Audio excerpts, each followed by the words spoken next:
Selamat siang semuanya. Kami dari kelompok 6 akan mempresentasikan hasil diskusi kami tentang strategi pengambilan keputusan pendanaan perusahaan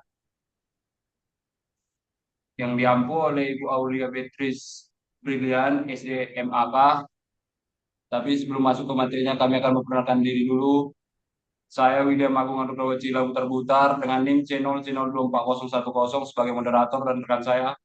Nama saya Paraglentino Ritonang dengan NIM channel channel 2404 sebagai pemateri pemateri satu, pemateri kedua, dan dan saya rekan saya dan saya dan saya MPS Rahma dengan NIM C0C02416 dengan pemateri 1.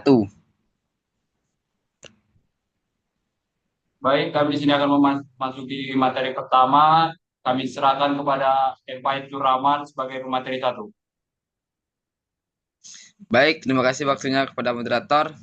Di sini saya akan membacakan materi pertama, yaitu pentingnya keputusan pendanaan perusahaan.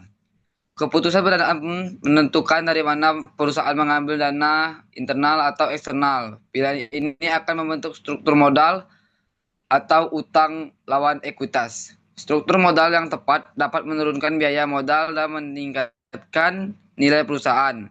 Sebaiknya struktur pendanaan yang salah dapat meningkatkan risiko gagal bayar dan menghambat pertumbuhan. Berikut aspek-aspek yang penting yang termasuk dalam keputusan pendanaan. Menentukan sumber dana perusahaan, isinya memilih antara dana internal atau eksternal sesuai kebutuhan perusahaan. Terus di sebelahnya ada mempengaruhi struktur modal, yang isinya menentukan proporsi antara utang dan ekuitas yang digunakan perusahaan. Terus di bawahnya ada menekankan biaya modal WACC. Pendanaan optimal dapat menurunkan biaya modal sehingga meningkatkan baik, ada efisiensi. strategi untuk Di sebelahnya berdampak pada nilai perusahaan. Struktur pendanaan yang tepat untuk meningkatkan EPS dan kepercayaan investor. Terus di sini saya akan membacakan pengertian dan tujuan keputusan pendanaan. Keputusan pendanaan berfokus pada bagaimana perusahaan memilih kombinasi pendanaan yang paling efisien. Tujuannya adalah menjaga keseimbangan antara kebutuhan modal risiko dan biaya dengan tujuan yang jelas. Perusahaan dapat menjalankan strategi bisnis secara optimal sambil mempertahankan likuiditas dan stabilitas.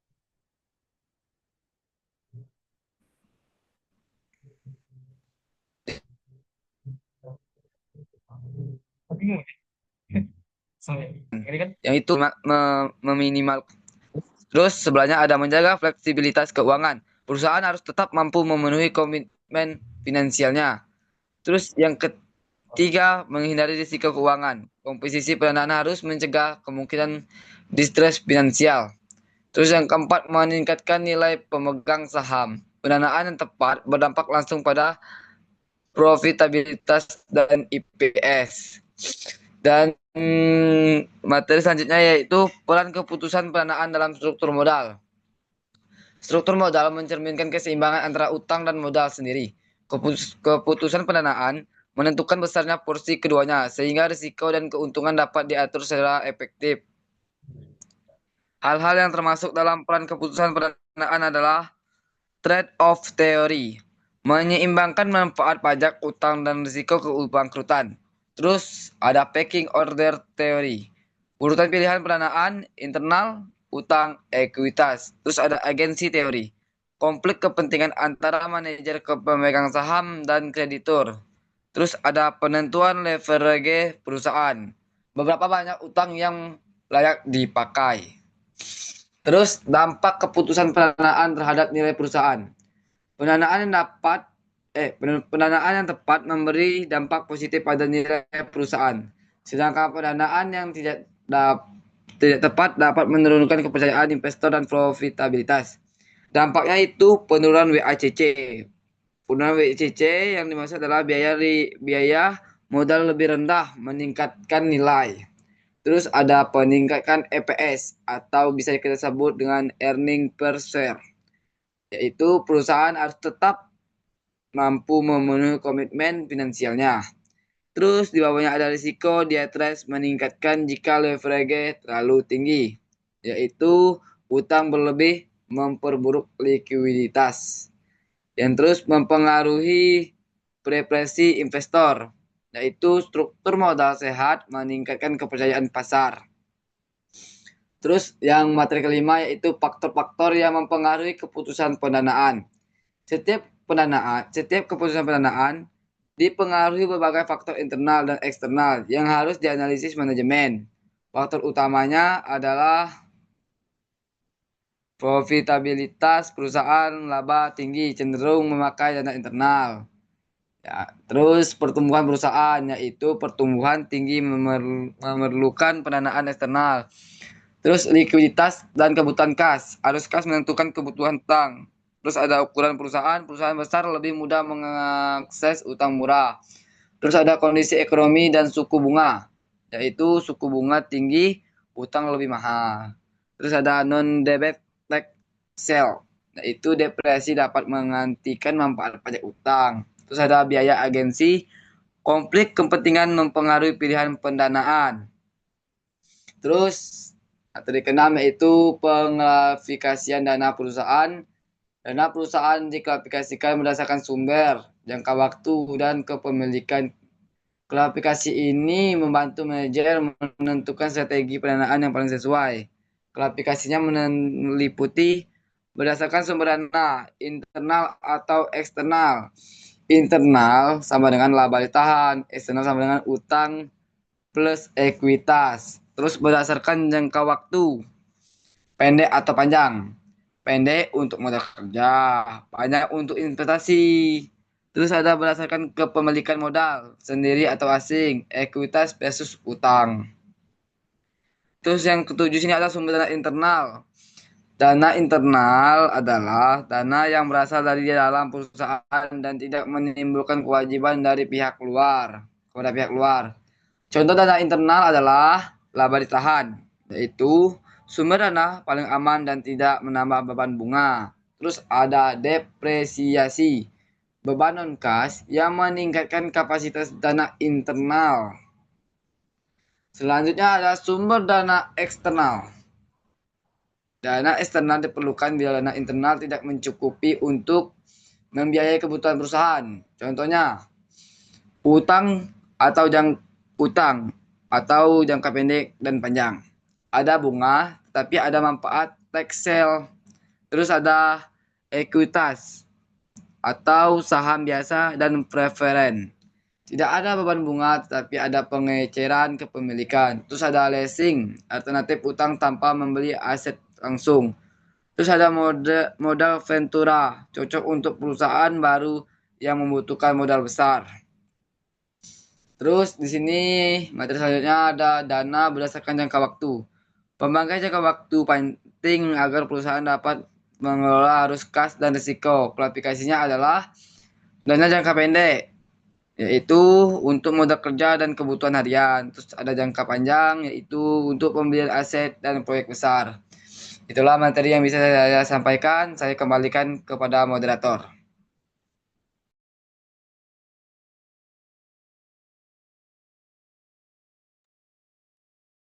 Oke, untuk materi selanjutnya akan dibacakan Farel Glindino Aritonang sebagai pemateri kedua.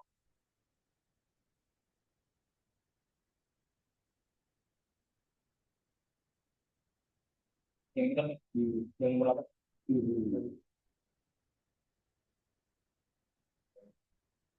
Baik, terima kasih kepada moderator. Di sini saya akan bacakan materi X10 yaitu dana berdasarkan pemilikan. Kepemilikan dana menentukan siapa yang menanggung risiko dan siapa yang memiliki hak terhadap perusahaan. Jenis dana tersebut adalah yang pertama modal sendiri atau ekuitas. Ini ditanggung oleh pemilik dan tidak ada kewajiban bunga. Lalu yang kedua modal asing atau utang. Ada beban bunga dan risiko gagal bayar. Selanjutnya yang ke-11 pertimbangan memilih sumber dana. Saat memilih sumber dana, manajer harus mempertimbangkan berbagai aspek agar keputusan pendanaan tidak menambah risiko dan tetap efisien. Pertimbangan ini memastikan perusahaan memilih modal yang paling sesuai dengan kondisi internal dan ekonomi. Aspek-aspeknya adalah yang pertama, biaya modal. Perusahaan harus memilih sumber dana dengan biaya yang paling rendah agar profitabilitas meningkat. Yang kedua, fleksibilitas keuangan. Perusahaan perlu sumber dana yang memberi ruang bergerak, tidak terlalu mengikat dan mudah disesuaikan dengan kondisi. Yang ketiga, dampak terhadap kepemilikan.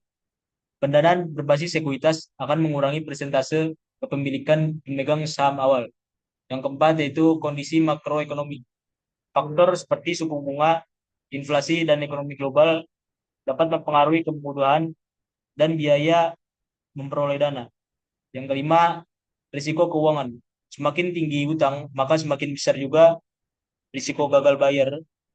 Risiko ini harus dihitung sebelum memilih pendanaan. Selanjutnya yang ke-12, restrukturisasi utang. Restrukturisasi utang merupakan proses perbaikan kembali syarat atau struktur utang agar pembayaran lebih ringan.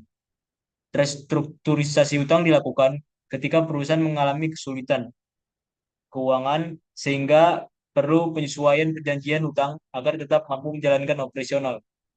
Aspek-aspek pentingnya yaitu yang pertama tujuan restrukturisasi, mengurangi tekanan bunga, memperpanjang waktu pembayaran serta memulihkan stabilitas keuangan. Yang kedua, penyebab perusahaan merestrukturisasi, penurunan pendapatan, kegagalan proyek, kondisi ekonomi buruk atau utang terlalu besar. Lanjut, yang ke-13 yaitu bentuk-bentuk restrukturisasi utang. Ada beberapa metode yang digunakan perusahaan ketika melakukan restrukturisasi utang bergantung pada tingkat kesulitan finansialnya. Metode-metodenya yaitu yang pertama rescheduling, yaitu mengubah jadwal pembayaran agar tenor lebih panjang. Yang kedua yaitu reconditioning, mengubah syarat perjanjian seperti menurunkan bunga atau menghapus denda. Yang ketiga haircut, yaitu pengurangan sebagian nilai pokok utang oleh kreditur. Yang keempat debt to equity swap, utang diubah menjadi saham sehingga beban pembayaran berkurang. Yang kelima refinancing, mengganti utang lama dengan utang baru yang bunganya lebih rendah. Lanjut, 14, pengaruh restrukturisasi utang. Restrukturisasi membawa efek jangka pendek dan jangka panjang pada keuangan perusahaan, pada kesehatan keuangan perusahaan. Dampak utamanya yaitu satu, likuiditas membaik, pembayaran lebih ringan sehingga arus kas perusahaan stabil. Yang kedua, beban bunga menurun. Penurunan bunga atau pengalihan utang mengurangi biaya keuangan. Yang ketiga, perusahaan terhindar dari gagal bayar. Restrukturisasi memberi waktu agar perusahaan dapat pulih. Nah, yang keempat, efektivitas tergantung perbaikan internal. Restrukturisasi hanya efektif apabila disertai perbaikan operasional dan manajemen. Lanjut yang ke-15, kombinasi pendanaan. Kombinasi pendanaan dipakai agar perusahaan tidak bergantung pada satu jenis modal saja. Tujuannya untuk mencapai struktur modal optimal serta menekan risiko dan biaya. Bentuk-bentuk kombinasi pendanaannya yaitu satu, internal dan eksternal.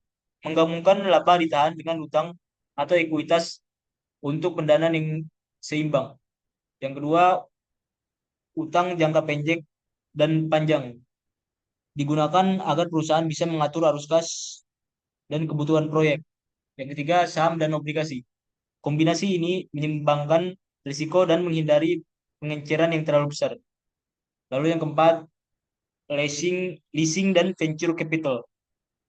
Cocok untuk perusahaan yang butuh aset namun ingin menghemat modal.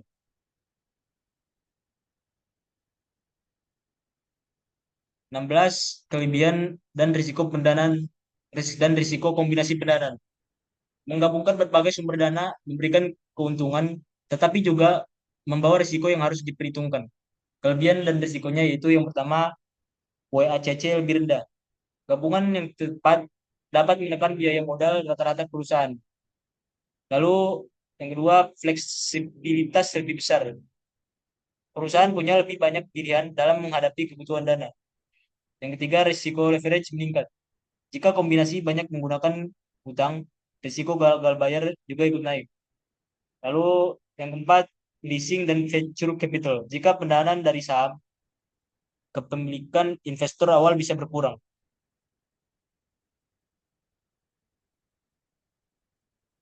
Lanjut yang ke-17, indifference point.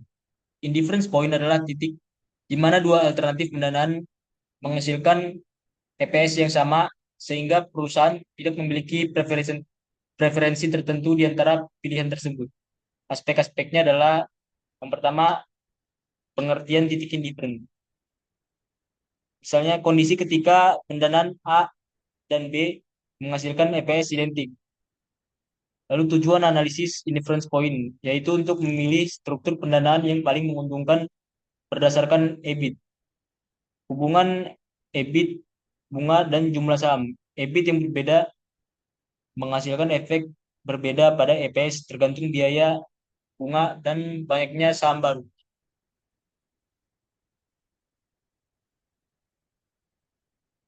Baik, di sini ada saya sebagai pemateri tiga.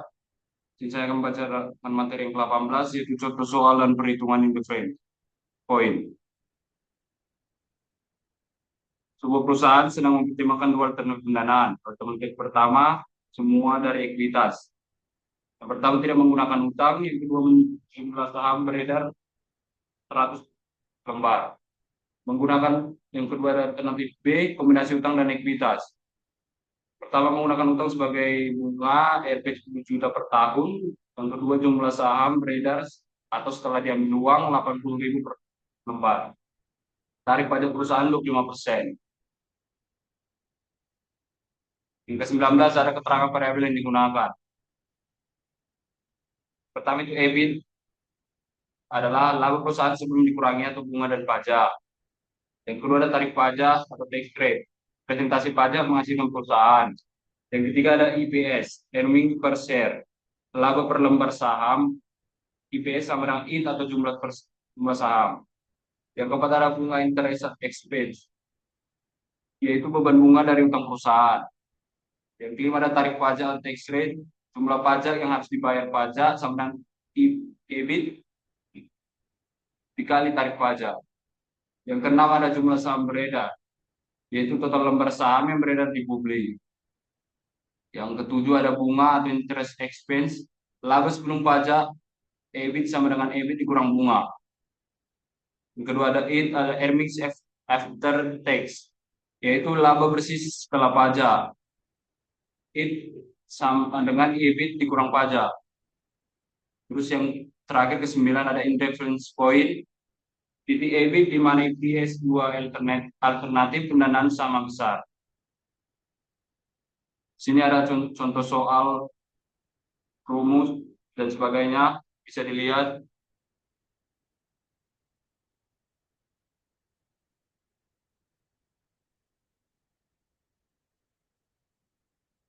Kesimpulan yang dapat di materi ini,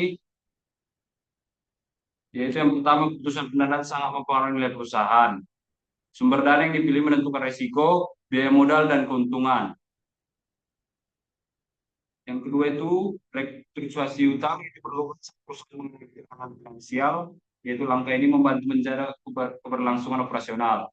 Yang ketiga adalah perusahaan dapat diklasifikasikan berdasarkan sumber, jangka waktu, dan kepemilikan. Klasifikasi ini membantu manajer memilih strategi pendanaan yang tepat. Kombinasi pendanaan dan analisis intervensi point membantu menemukan struktur modal optimal. Jika pendanaan dari saham, kepemilikan investor awal bisa berkurang. Baik, kami di sini membuka sesi pertanyaan sebanyak 3. Apakah ada yang ingin bertanya?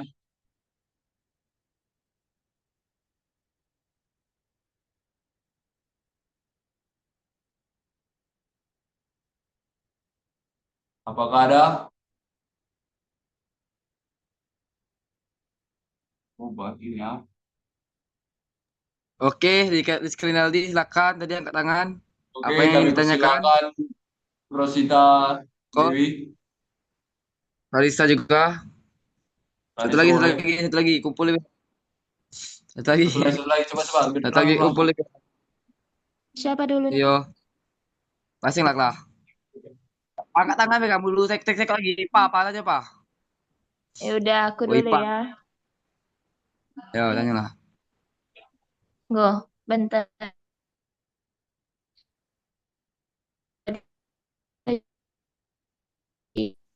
Pengambilan keputusan pendanaan perusahaan. Jadi aku mau Ya. nanya, Ya.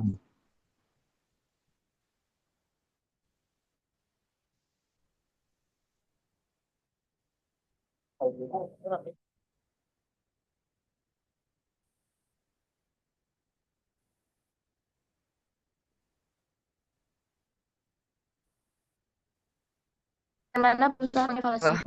Terus langsung. Mengevaluasi apakah suatu proyek investasi layak Sih. didanai melalui utang atau ekuitas.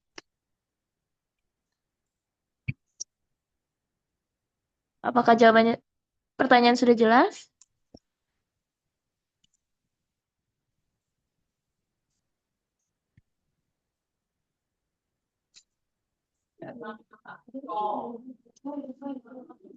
Bisa dilihat dari kolom komentar ya, aku sudah tulis pertanyaannya.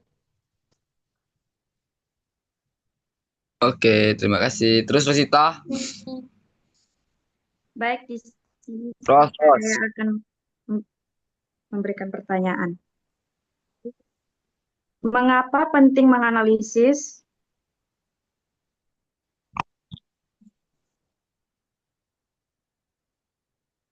dah Sabar. Saya tak rel.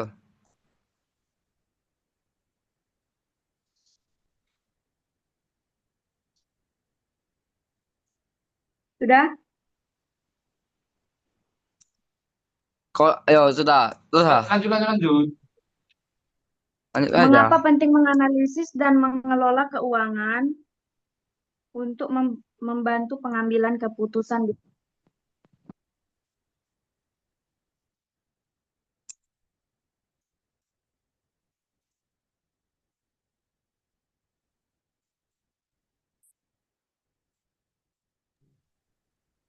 Pengambilan keputusan itu aja.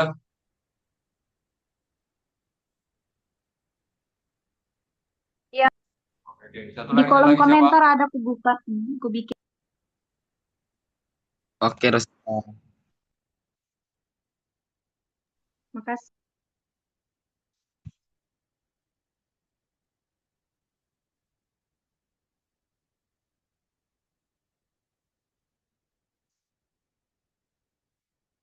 Satu lagi siapa yang ingin bertanya? Satu orang lagi. Wih, pananya lah, Pak.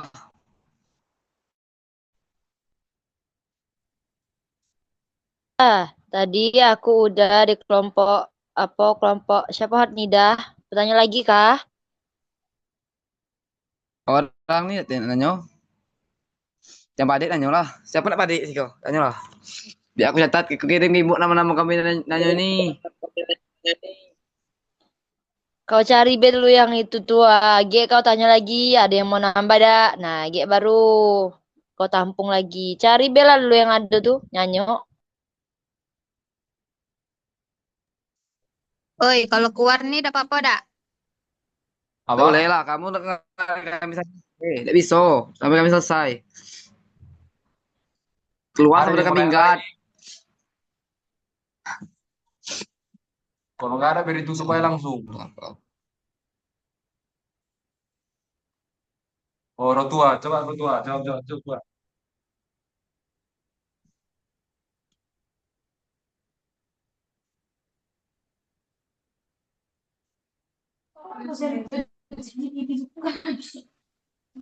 Jimet.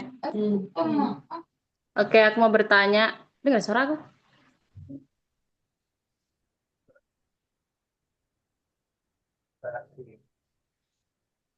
Bagaimana konflik kepentingan? Hah? Kok nggak ada?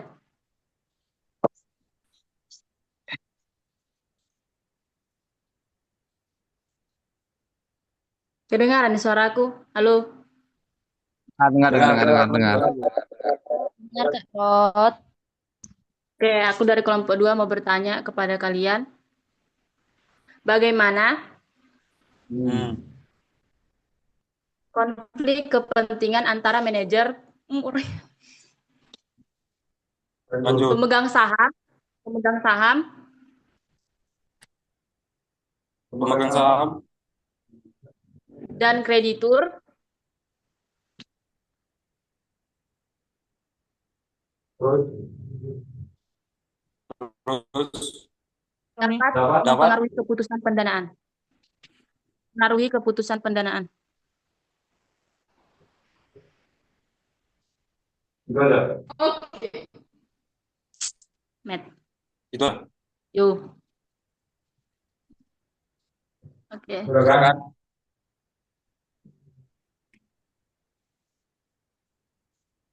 Udah.